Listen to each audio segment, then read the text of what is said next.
Ghosts of Iron, A Daughters of Iron story. By Joan de la Haye. Mission brief.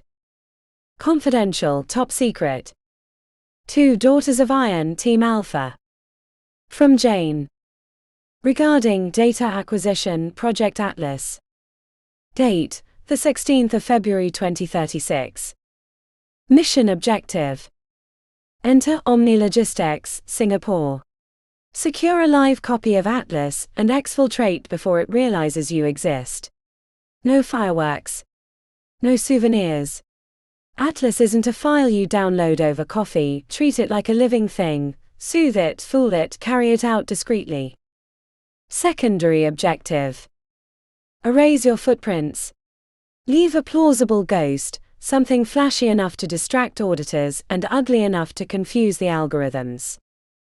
Known parameters. Surveillance grid. Omni Logistics runs the usual wall-to-wall surveillance, but theirs talks back. Cameras here don't just watch, they predict. Every twitch, every breath, every "I swear I'm not doing anything suspicious" fidget feeds the algorithm. Average time from detection to drones on your face, about 9 seconds, maybe 10 if you're lucky. Keep your mouths shut and your movements boring. Pretend to be dead inside, it helps. Synthetic reality overlays. The city doesn't look like the city. Augmented reality adverts, fake crowds, phantom billboards. It's all noise designed to herd people like compliant data packets. Don't trust your eyes, they're already lying to you. And if a glowing sign suddenly tells you to smile, don't. That's how the system flags anomalies. Autonomous security, drones, walkers, spidercams, the usual nightmares. The little ones buzz, the big ones stomp, and none of them sleep. They've got predictive gait tracking, so make sure your walk matches your stolen ID's posture file. If you don't, the drones will notice before you do. Pro tip: if a spidercam stares at you too long, it's already radioed your obituary. Access controls. Omni loves its biometrics, retina, heartbeat, DNA, and something they call a presence token. Think of it as a corporate halo. Without it, you're a ghost with no afterlife. Lift one off an employee, copy it, and pray the system doesn't blink before you're done. If it does, just keep walking like you belong there. Confidence is 90% of infiltration. The other 10% is not dying. Digital twin environment. The facility mirrors itself in real time, a perfect copy running just a few seconds behind. That's your window. Move in the lag, and Atlas won't notice you. Get caught in the sync-up, and congratulations, you just became an anomaly. And yes, they have decoy twins. Because nothing says fun like an AI trap wearing a fake version of you. Other. Omni contracts out its muscle. Private security badges change colors hourly, because nothing says professionalism like bureaucratic paranoia. You won't see national police. Singapore's corporate zones run their own law. Translation: nobody's coming to rescue you if it all goes to hell. Rescue yourselves. You've been trained for all eventualities. Act like it. Climate conditions. AO weather. Singapore northeast monsoon February. Short version: it rains. Constantly. Not the quick, cinematic kind. This is the slow, soaking kind that ruins morale and fries circuits. Treat the weather like a patient enemy, not a passing inconvenience. Temperature and humidity: 26 to 31 degrees Celsius, humidity 80 to 95%.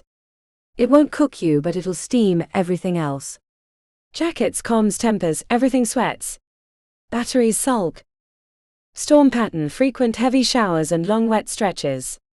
Coastal arteries flood, low streets turn to shallow canals. No dramatic flash floods, just steady creeping water that gets everywhere you don't want it. Systems impact. Moisture and cloud cover flatten visual contrast, cameras blur, thermal sensors lose focus.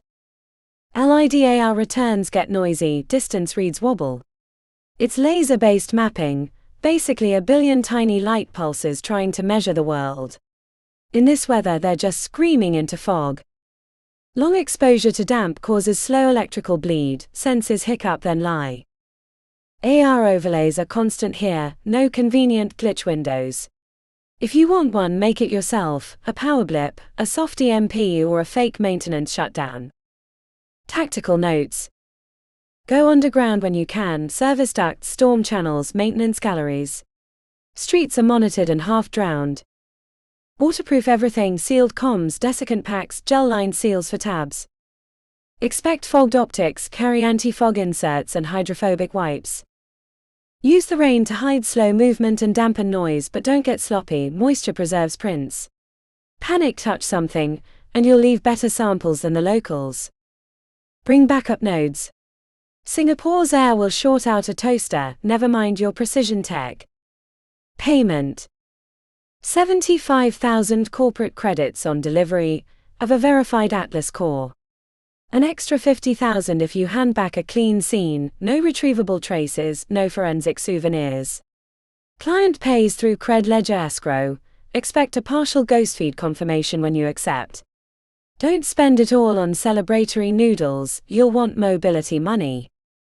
Notes. Client demands discretion. Keep collateral damage to a minimum. This isn't a war zone, it's a ledger. Fail and your contract dies, then so do your payments. Do not kill the client this time, bodies can't pay invoices. I mean that. Keep your hands clean unless the ledger says otherwise. If the client double crosses after funds clear, neutralize assets, not the client. Make the problem unprofitable, not bloody. Ghost feed uplink for transmission, auto burn on completion. Use a portable ghost feed node. Corporate jammers love chewing through satellite connections. Small practical things: bring a dry kit for the node, spare power cells, and at least one plausible scapegoat ID just in case. And for God's sake, don't tattoo the token on your arm. End of brief. File ID, Daughters of Iron, Alpha 01, the 16th of February 2036, clearance Sigma Red, encrypted via Ghostfeed Protocol version 3.1. Chapter 1, Arrival. Ghost signals. Rain hammered the terminal roof before they cleared customs. Singapore shimmered, glass and data, wet neon bleeding across slick streets. The air clung to their skin, heavy with heat and machine breath. Ava tasted metal in it, ozone and static from the storm colliding with the city's pulse. Her accent soft, the Moscow edges dulled by years of travel, let her blend just enough. The local scanners didn't care what country built you, only that you kept moving. Above the concourse, insect-class drones hovered, housefly silhouettes with algorithmic intent, their lenses blinking like thoughts, mapping faces, gait, micro-behavior. Every heartbeat a data point. Every breath a prediction. "Welcome to paradise," Maggie muttered, Eton polish barely masking a London sneer as she dragged her hood over damp hair. The adaptive fabric flickered once, failed to adjust to the humidity and dulled to matte grey. Jess snorted. "Paradise smells like hot plastic and debt." Her voice had the flat American drawl of someone who'd lived on too many bases and belonged to none. She glanced up at a passing drone. "Bet I've seen that one before." Ava didn't answer. She watched the crowd flow, bodies sliding through checkpoints in rhythm. The city's augmented reality overlays projected phantom signage, counterfeit service bots, and rerouted pedestrians with invisible fences. Nothing was real. Everything was designed. The trick wasn't invisibility, it was conformity. Staying inside the algorithm's expectations. They moved together, three shadows in the machine's dream. Ghosts in the rain. They took the local train north, no direct cabs, no hired rides. Omni Logistics tagged every public vehicle with motion telemetry and passenger heat signatures. The train was safer, chaotic data, thousands of profiles moving in loops the AI already predicted. Ava sat with her head down, her face hidden behind glitching AR ads for skin serums and travel insurance. She let the system see what it wanted. Mid-level corporate analyst, fatigued, unremarkable. Jess mirrored her eyes half closed, pulse steady. Maggie across from them scrolled through a blank tablet to look like everyone else, its feed cut to avoid network traces. The carriage swayed through a tunnel, the rain drumming above like static. Every few seconds, a micro-drone flitted past the window, its lens a brief white spark against the dark. Grid density's higher than Shanghai, Jess murmured. Different pattern, Maggie replied. Prediction lattice, not standard sweeps. We're already logged, but the system hasn't found a reason to care. Let's keep it that way, Ava said through closed lips so the AI couldn't read them. The train hissed to a stop at Novena station. They slipped out with the crowd, letting the movement carry them. Outside, humidity hit like a wall, wet heat crawling under their jackets. The street glowed with layered augmented reality. Phantom billboards, shifting waypoints, digital pedestrians crossing ghost intersections, traffic patterns the city invented to keep its real citizens predictable. Maggie checked the map overlay on her contact lens, the rain making it blur. 2 clicks southeast. Service district. Our node's buried under an old logistics hub. Jess raised a brow. Still live? It better be, Maggie said. Jane's people dropped it here last month, off-grid relay local encryption. Without it, we're whispering straight into Omnilogistics' ears. They cut through alleys slick with runoff. Drones buzzed overhead, their lights diffused through mist. One paused, angled down, then drifted away, satisfied with whatever data it had taken. The buried relay was disguised as a power junction, a slab of rust-streaked metal and half-rotted cables. Maggie knelt, popped a cover and slid a cable from her wrist rig into the access port. The node's pulse lit faintly beneath her hand. Ava's comm pinged the moment they linked in, a narrow-band transmission buried under civilian chatter. Jane's voice compressed and low. Signal check. You're live in the grid. Remember, no heroics. And no corpses this time. Copy, Ava whispered. They disconnected, sealed the port and vanished back into the rain. The safe house waited 3 blocks away, an old maintenance room above a drainage tunnel. Concrete walls, a fan that didn't move enough air, and a faint hum of hidden electronics. Not exactly luxury accommodation, but it was dry, and the 3 metal cots with thin mattresses beat the street. Welcome home, Maggie said, taking in the room's peeling walls and rusted fixtures. 5 stars for ambience. Jess locked the door while Ava knelt and removed her tablet from her soaked backpack, rain dripping from her sleeve. Once we're in, Atlas will see us. The trick is to make it think we were always there. Outside, the storm deepened. The city hummed, 1,000 invisible eyes turning in rhythm. Ghosts moving through ghosts. Maggie sat opposite her in a perfect lotus position, as though she were meditating in a Buddhist temple, not in a hidey hole above a maintenance tunnel. She unrolled the hand-sized receiver from its foam wrap and brought it to life. Its little LED blinked steadily. Her fingers moved over the receiver's interface, folding their live echoes into the buried relay's lag. Link stable, signal clean. No leaks on the feed, she said. Jess leaned against the wall, boots scuffed. So what's the move? Can we just sit here and talk pretty to Atlas, or do we actually have to walk inside and get our hands dirty? Ava studied the schematics Jane had sent, holographic blueprints projected in the stale air, lines shifting with every flicker of interference. Atlas isn't a file you download from a back channel. It lives in a sealed core, dark-netted, layered and meant to be unreachable.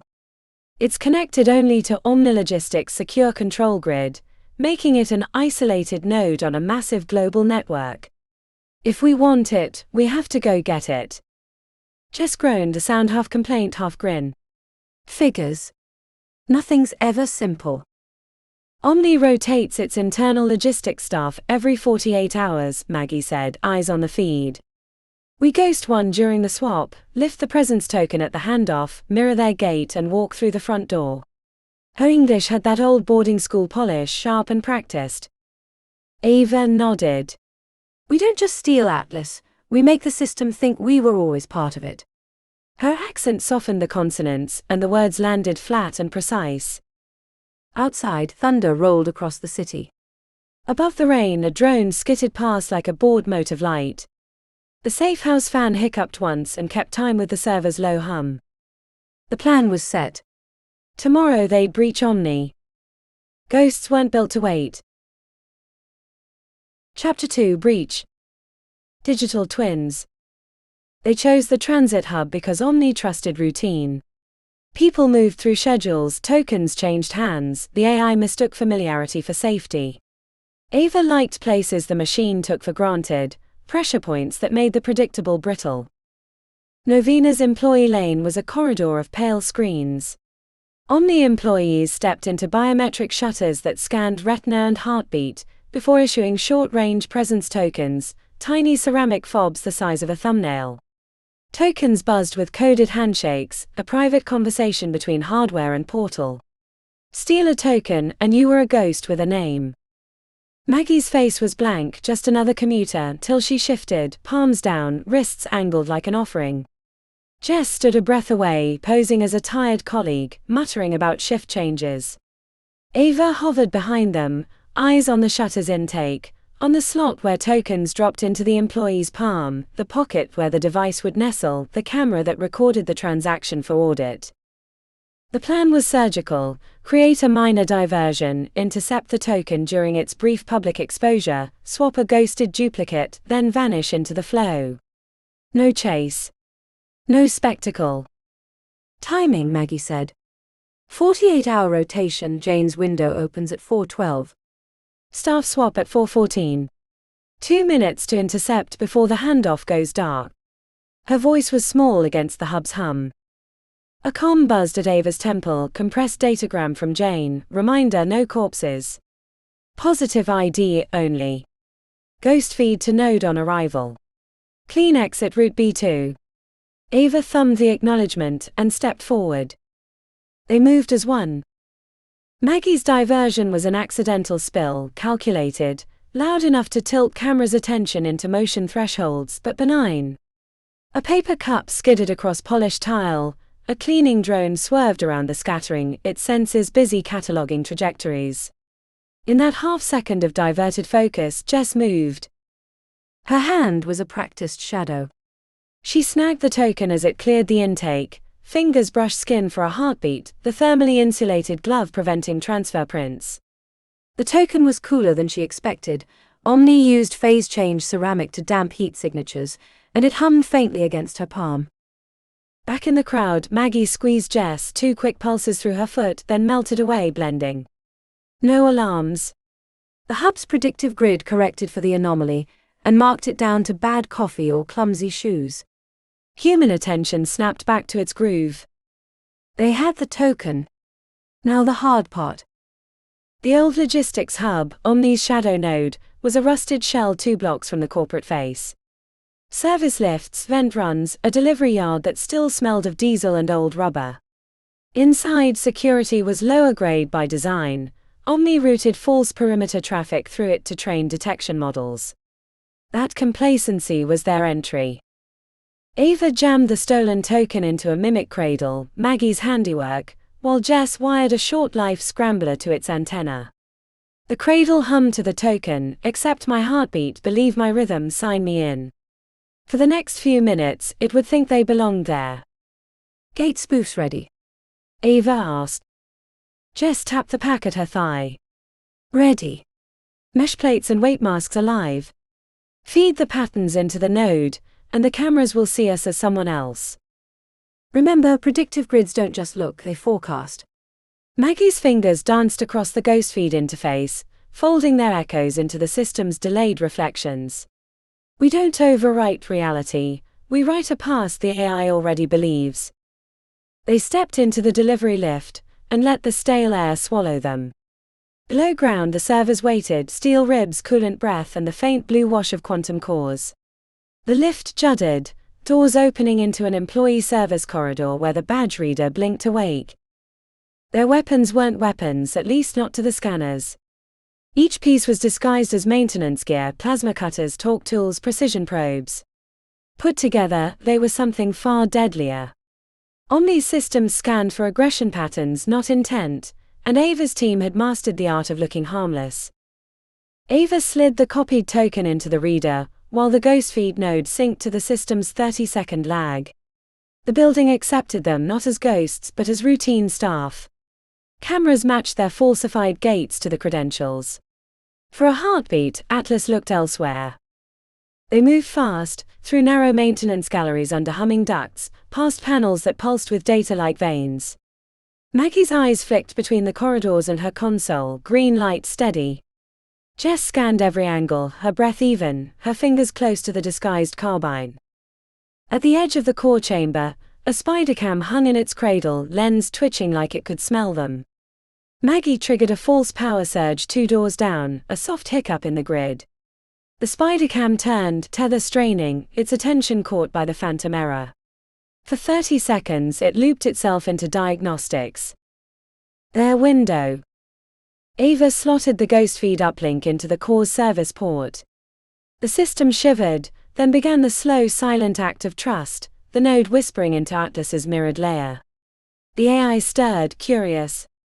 Ava's breath hitched and steadied. "Now," she said. The node slipped into the system's mirrored delay, blurring their outlines into a version of the past the AI already believed.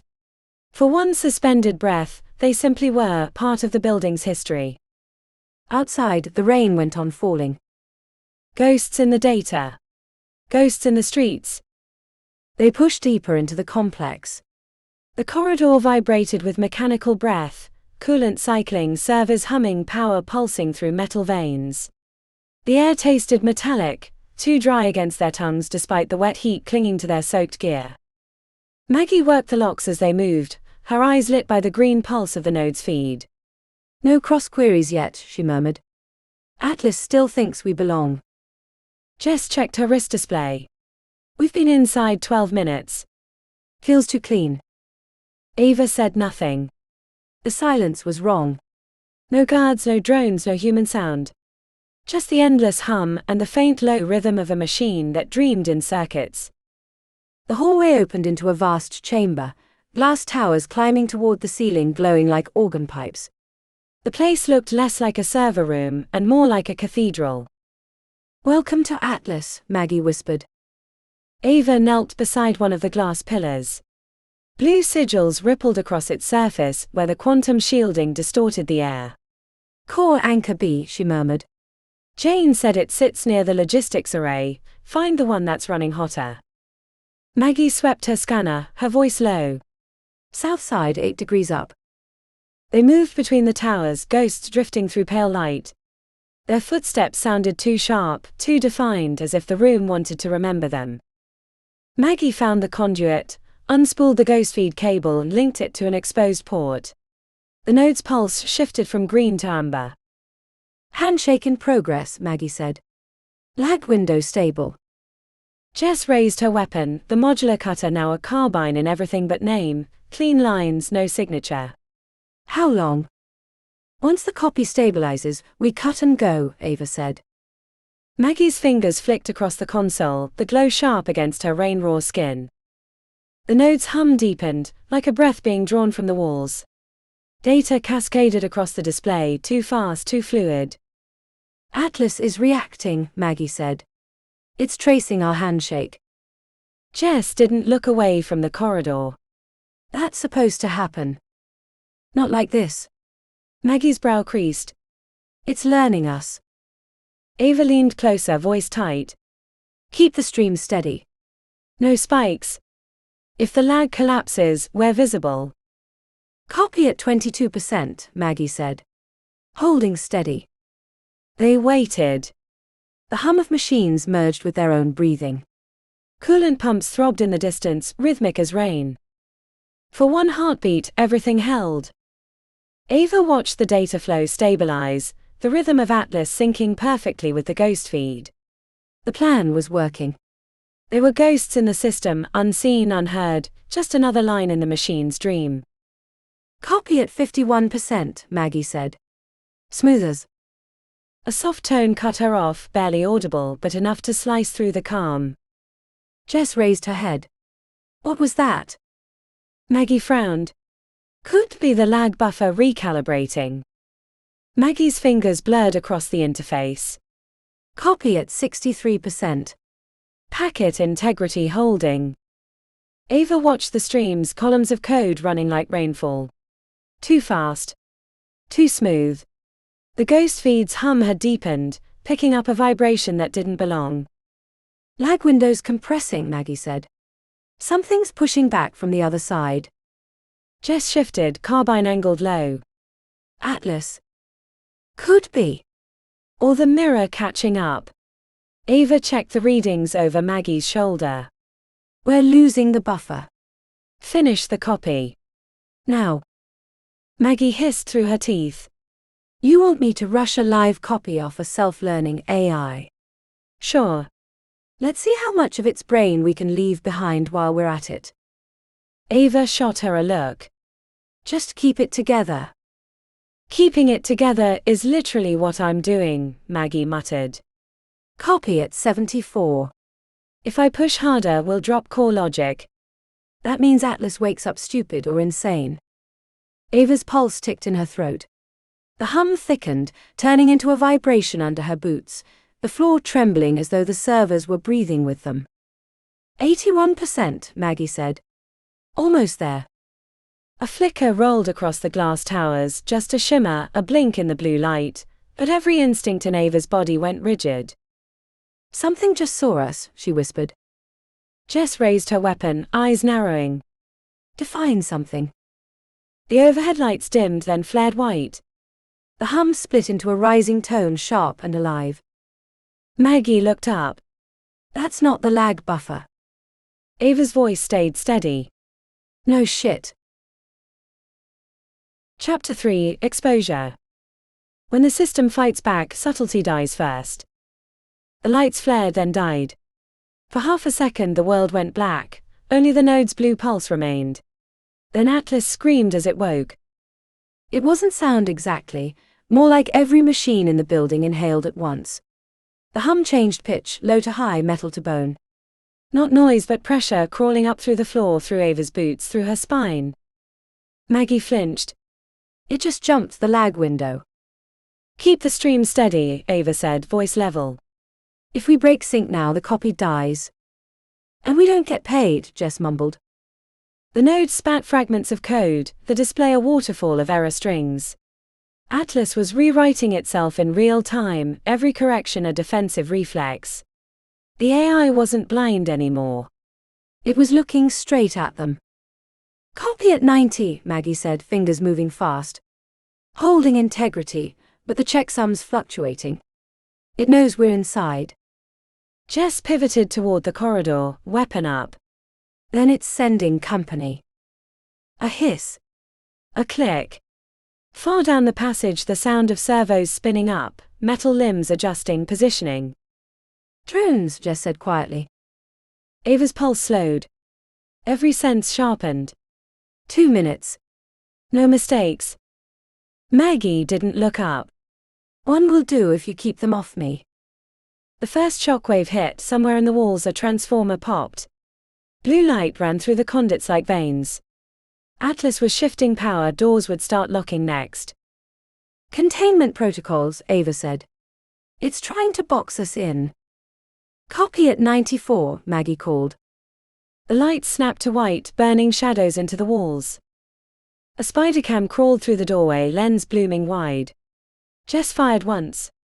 The machine dropped in pieces, fluid hissing from the jointed limbs. Maggie didn't pause. 96. The node's pulse quickened, amber bleeding into red. Atlas is rewriting its own logs, Maggie said. If it finishes, our copy goes dirty. Only half its memory will think we were never here. Then we make it forget faster, Ava said. Her voice was calm, surgical. Keep erasing while it edits. Maggie's fingers blurred. You're asking me to race a self-learning AI inside its own head. Ava didn't look up. That's the job. A flicker ran across the ceiling, then the lights snapped to emergency red. Every shadow turned violent. Jess dropped to a crouch, weapon up, muzzle glinting scarlet. Contacts closing 5, maybe 6. The corridor came alive, spider cams skittering, bipedal sentries powering up. A swarm, not a squad. Ava felt the vibration under her boots again, Atlas redirecting floor drones to block the exits. She pointed toward the maintenance conduit, behind the cooling array. That's our exit. Secondary vent. Maggie didn't look up. Copy at 98. Finish it, Ava said. We move when it hits 100. Jess barked a short laugh. Assuming we're still breathing by then. The first sentry appeared at the far end of the corridor, sleek jointed metal and camera eyes like cold stars. Its servos whined as it adjusted aim. Jess fired a controlled burst. The rounds hit center mass, cutting sparks from its armor but not slowing it. The sentry staggered, recalibrated, and came again. Armor's reactive. Jess shouted. Standard rounds just piss it off. Ava grabbed a disguised cutter from her pack, twisting it open with a hiss. Then don't aim for the center, Ava said as the plasma edge flared to life. It's not human. It doesn't have a heart to stop. Take out its knees. Jess switched to burst fire low. The rounds chewed through the servos, the machine folded, shrieking metal against metal as it went down. Its swarm stumbled over it, momentary chaos in perfect order. Behind them the node beeped twice. Maggie's voice was tight, breathless. Copy complete. Local purge 5 seconds. Now move. Ava snapped, already diving through the side access. They half climbed, half crawled into the maintenance conduit. They'd barely crawled inside, when the world behind them detonated inward. The emergency lights vanished, replaced by a blinding flash of white-hot light and ozone. Behind them the room was filled with a massive burst of static as thermite charges turned Atlas's local log cores into molten slag, erasing the evidence, killing the ghosts. The maintenance conduit was barely wide enough to crawl through, ribbed steel slick with condensation, air thick and stale. Jess slid in first, elbows and knees scraping against the wet metal, her weapon strapped tight against her forearm. Maggie followed, clutching the node to her chest so it wouldn't knock against the walls. Ava came last, backward at first, weapon trained toward the chamber. She didn't turn until the light disappeared behind them. The dark closed in. The hum was gone, but the silence felt worse. The tunnel amplified every breath, every scrape of boot on steel, every heartbeat too loud. Behind them a deeper vibration rolled through the complex, a low gathering growl. Atlas wasn't done. Feels like it's waking the whole building, Jess said, words echoing down the crawlspace. It's locking down the exits, Ava replied. We're running its maze now. But we burned the server hub, Jess pressed, her voice tight. It purged itself. Why is it still breathing down our necks? Maggie answered in a strained whisper, as she shifted the node's weight. Because that was only the regional node. Atlas is distributed, Jess. We killed its limb, but the core is 5,000 miles away and it's running the building on remote. We're fighting a ghost. Any bright ideas? Jess asked. Ava's tone stayed even. Don't stop moving. The conduit shuddered around them, metal flexing like something alive. Sparks flickered in the seams as power rerouted through the walls. Maggie's voice came in short bursts, half gasp, half laugh. Guess subtlety wasn't in the budget. Subtlety's dead, Jess said. But we improvise well. The trembling in the conduit didn't stop, it evolved. The low, panicked grind of metal and rerouting power, the sound of Atlas fighting itself, suddenly smoothed out. The sparks in the seam lines didn't just fade, they were replaced by a precise, almost clinical hiss as power surged through the walls. Well, that doesn't bode well, Maggie whispered. Ava glanced at her display. Power flows stabilized. Atlas isn't doing that, it's too clean. What does that mean?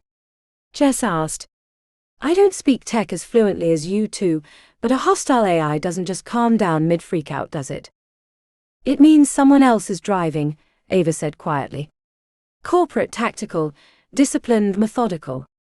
My guess. They waited for our chaos and hijacked the system. Just fucking great, Jess spat, crawling faster. Any thoughts on who the hijackers could be? Was that necessary? Maggie muttered, maneuvering past Jess's spittle. Anyway, I doubt it's Omni. Maybe Jane sent another team, or someone else crashed the party.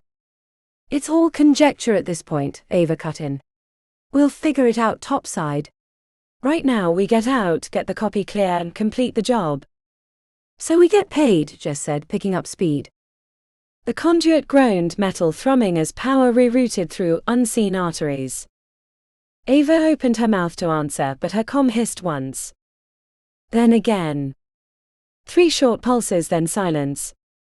She froze, one hand braced on the tunnel wall. Stop. Maggie twisted, breath ragged. What is it? Proximity ping, Ava whispered. Someone's tapping the same channel. The air thickened. Static crawled through the metal, rising in pitch like a whisper turning into speech. Jess shifted, weapon angled forward. Omni. Ava shook her head. Not Omni. Cleaner. Running tech even Atlas can't see. Which means Jane forgot to mention something. A faint red glint pulsed down the tunnel ahead. Once. Then twice. Not the strobe of a warning light, steadier, patient, deliberate. Maggie's voice dropped to a hush. That's not Atlas. Ava's reply was quiet, absolute. No. That's human. The light blinked a third time, closer now. In the narrow dark, the machine's breath changed, as if the building itself were holding still to listen. Chapter 4, Collision Course. When ghosts collide, someone disappears. The red light vanished, swallowed by the dark. Then silence broke, a metallic clang ahead, echoing through the conduit like a pulse. Ava froze, one hand braced against the wall. We need an exit, she whispered over comms. The vibration came again, steady, deliberate. Whoever was coming moved like they'd been well trained. Ava flicked open her ghost feed overlay. 3 faint signatures flickered in the interference, heat shadows moving in staggered formation matching their crawl speed. Behind them, a faint click echoed through the metal. Maggie twisted, catching a reflection on her lens, a pinprick of red light closer than before. We're boxed in, she whispered. Ava's tone didn't change. Then we cut our way out. On it. Jess drew the collapsible cutter from her thigh rig and twisted it open. The plasma edge hissed to life, burning blue-white in the confined dark. The conduit walls flared, sweat, steel shadow all caught in the pulse of the arc. Make it fast, Ava said. They're closing. A thud echoed through the conduit. Then another, too heavy for drones, too deliberate for Atlas's diagnostics. The metal vibrated under their knees. Jess drove the blade into the conduit seam. Metal softened, peeled back in strips. The smell of scorched insulation filled the tunnel. Sparks showered over Maggie's boots as she hunched over the node, shielding it with her body. The wall gave way with a metallic groan, folding outward into a lateral vent shaft. Cold air rushed in, cleaner, sharper. Jess kicked through, pulling herself into the gap. Maggie shoved the node ahead, then crawled after. Ava went last, pausing at the breach. Through the slit of light behind her she saw movement, 3 figures in matte armor, visors blank, weapons silent. Their gear carried no corporate markings. She met the gaze of the lead hunter for half a heartbeat, a faceless reflection, a red targeting laser painting the air between them. The temperature in the conduit seemed to drop. Then she dropped into the vent and sealed the panel behind her, just as a silenced round burned a hole through the metal where her head had been moments earlier. Ava hit the vent hard shoulder first, the metal ringing under her weight. She rolled, absorbing the impact, weapon still in her grip. Jess was already ahead, crouched low in the dim shaft, cutter held like a knife. Maggie followed, dragging the node with both arms, her breath ragged. Report, Ava hissed. Intact, Jess said, eyes flicking between corners. Pissed off but intact. Node stable, Maggie breathed, pressing her back to the wall. Signals clean. But whatever that was, those rounds were subsonic. No muzzle flash, no tracer bleed. Professional, Ava said. Corporate-grade stealth package. Not Omni security, they'd use swarm drones and gas protocols. Then who the fuck are they? Jess asked. Ava listened. Above them the crawl space thudded once then twice, boots hitting steel. The sand moved, tracking them. Doesn't matter yet, Ava said. We move. Find an access junction and get topside before they cut us off. Maggie wiped condensation from her lens, the faint AR glow flickering across her eyes. Nearest junction's 30 meters west, through a maintenance crawl narrow even by our standards. Then we crawl, Jess said. Ava led this time, weapon forward, every motion controlled, precise. The vent hummed faintly around them, vibrations chasing the ghost of the firefight they'd left behind. The air was colder here, edged with coolant and ozone. Somewhere below, Atlas's servers still breathed, wounded but alive. Movement ahead, Maggie whispered. Ava froze, raised a hand not to signal but to listen. Faint static rippled through her comms. Then nothing.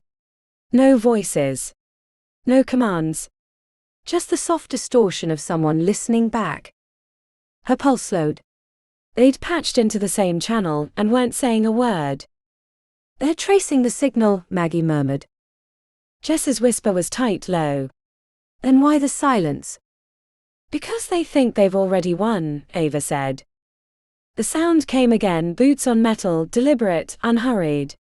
Hunters who thought they'd cornered their prey. Ava glanced at Maggie. Map us a route that doesn't exist. We're not three blind mice. Already on it, Maggie whispered, the faint glow of her lens reflecting in the dark. The vent thrummed with distant power, echoing with steps that never seemed to get closer but never faded either. The next sound wasn't footsteps. It was the whine of a micro-drone forcing air through the vent ahead, scouting, mapping heat signatures. Jess froze mid-crawl. They've got eyes in the ducts. Ava raised a hand, a silent command. Maggie killed her lens display, plunging them into near darkness. The hum grew louder.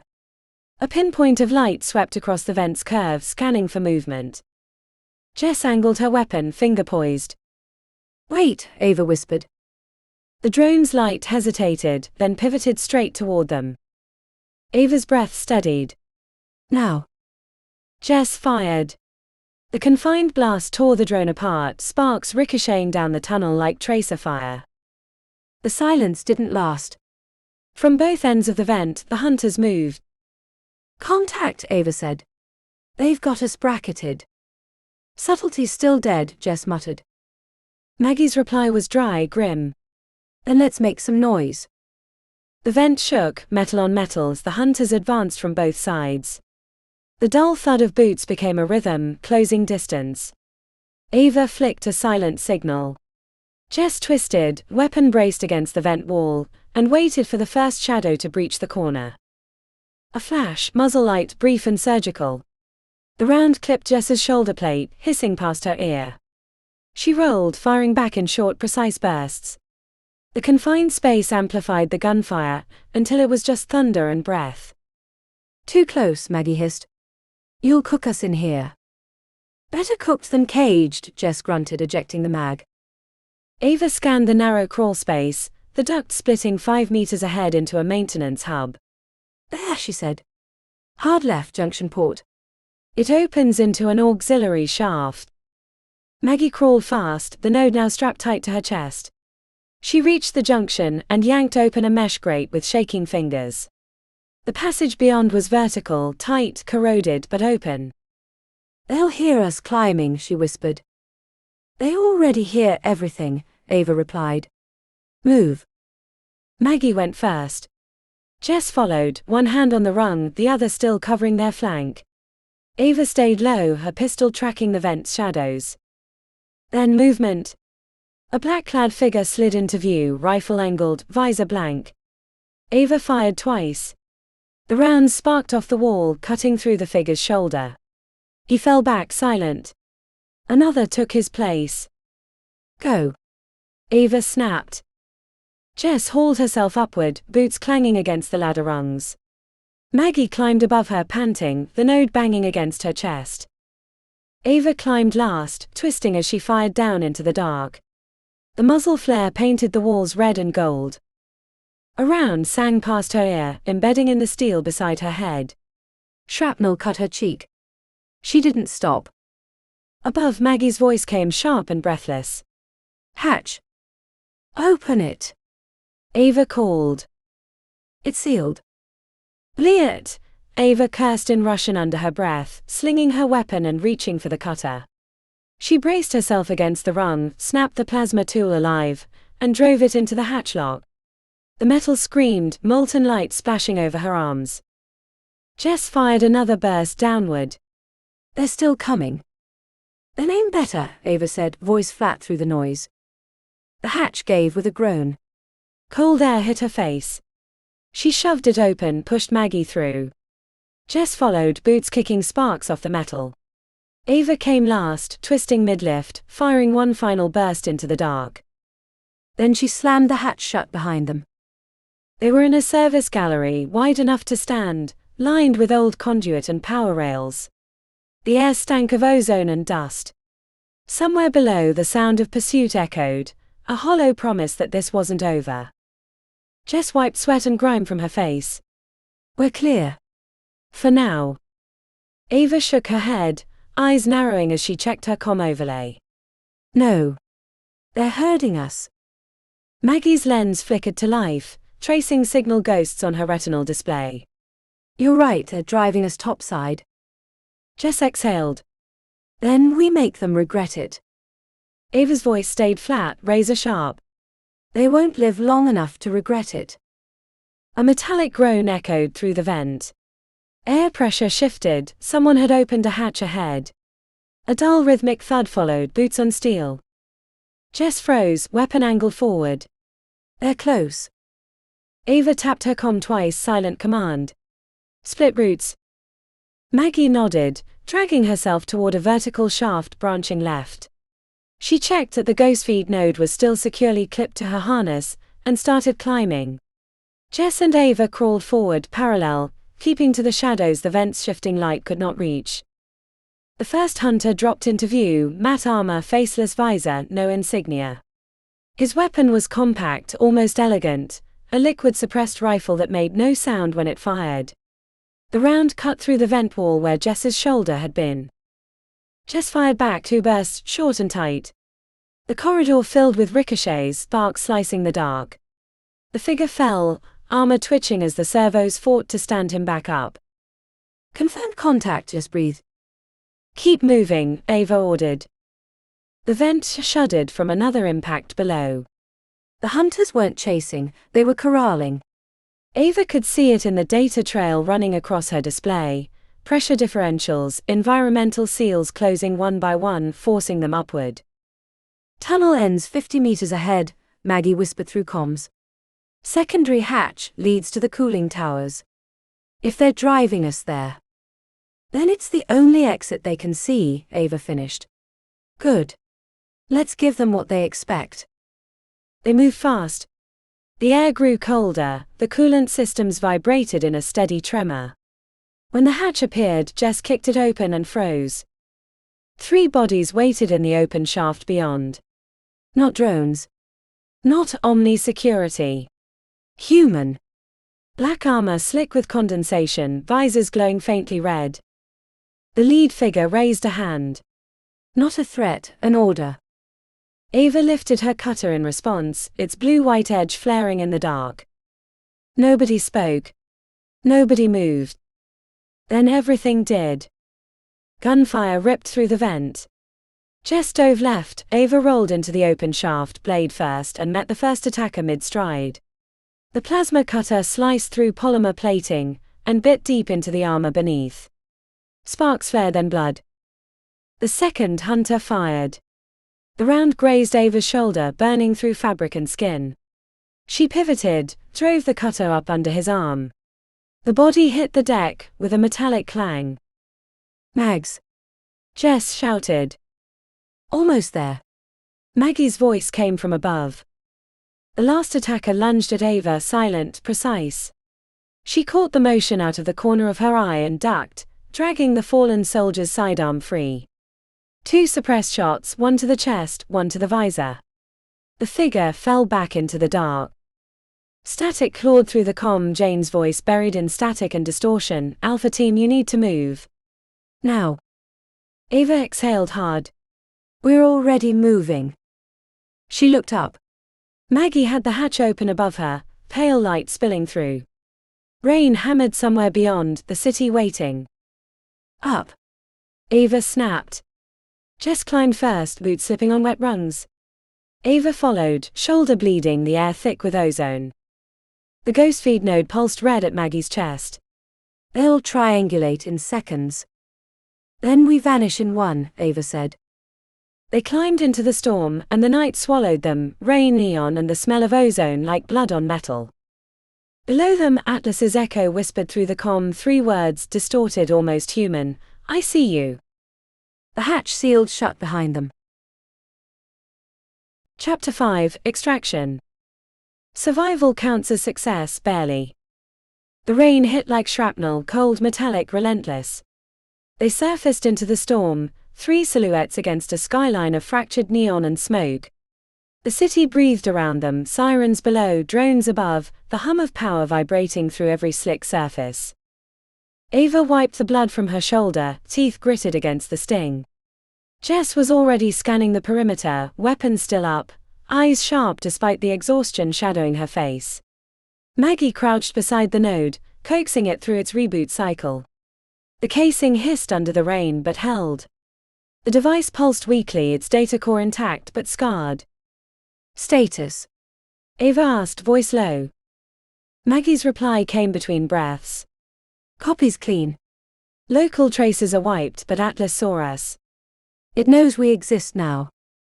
Jess huffed a laugh, flicking rain from her hair. Yeah, well, it can send a thank you card, she said, nodding at Ava's shoulder. At least I'm not the one bleeding this time. Lightning split the sky, turning the rain to falling glass. For a heartbeat, the city looked frozen, half dead, half awake. Ava glanced up at Omni's tower, looming above them like a spectre in the downpour. The mission wasn't a total success, she said, but we hit the main objective. 75,000 credits. Enough to make it worth bleeding for. Speak for yourself, Jess muttered, checking her ammo-like muscle memory. I've got my eye on a beautiful iris lock carbine, smart fire control, retinal lock tuned to my little blue peepers, and ammo that leaves 0 forensic trace. In short, perfect. Ava didn't answer. Her comm crackled once, an encrypted signal, faint but familiar. Jane's voice came through the static, clearer than it should have been through the rain. Alpha team, confirm package integrity. Ava touched her comms. Confirmed. Copies clean. Local node slag. You neglected to mention competition. Jane exhaled a sharp controlled sound. That wasn't my oversight. Corporate crossfire. Someone else was in the data well before you, probably trying to get their own copy and damage Atlas's future capabilities. So they used us as the distraction, Jess said, spitting rain. Classic. You got the data, Jane replied. And you're alive. That counts as success in my book. I guess Atlas really does owe us a thank you note and a bouquet of roses, Maggie said, stroking the node. A hum rose from above, the deep, steady thrum of VTOL engines. A black transport cut through the storm, lights dimmed, no markings visible. It descended slow and silently, rotors shredding the rain into mist. You're right, Jane said. Get on before local security starts sniffing around. Payment clears once the handoff's confirmed. Maggie glanced up at the hovering transport. You trust them? Ava holstered her weapon. I don't trust anybody. They climbed aboard. The cabin was dim, the hum of the engines muffling the storm. No crew, just a drone pilot on remote and a single unmarked crate strapped down near the bulkhead, inside the cabin with them. Maggie locked the node in a Faraday case, cinched the straps and sat back. So Atlas saw us. Ava nodded, looking out the window at the grid of lights bleeding through the rain. Somewhere below, Atlas was already rebuilding itself. We'll deal with it if it comes looking. The transport banked east, neon sliding over their faces. The storm thinned, the city shrinking below. The unmarked crate flickered just once. A faint pulse of blue light traced its seam before fading to black. Atlas knows their faces now, but the Daughters of Iron never stop moving. Keep an eye out for Ava, Maggie and Jess's next adventure. About the author. Joan de la Haye writes dark and twisted thrillers featuring dangerous women, cold-blooded assassins, and survivors who turn the tables violently. Her stories push boundaries and revel in the kind of justice that doesn't play by the rules. Her characters don't wait for permission, they take control, exact revenge, and refuse to be victims. If you enjoy thrillers with bite, grit, and unapologetically fierce heroines, you've just found your new favorite author. Visit her digital lair at www.joandelahaye.com.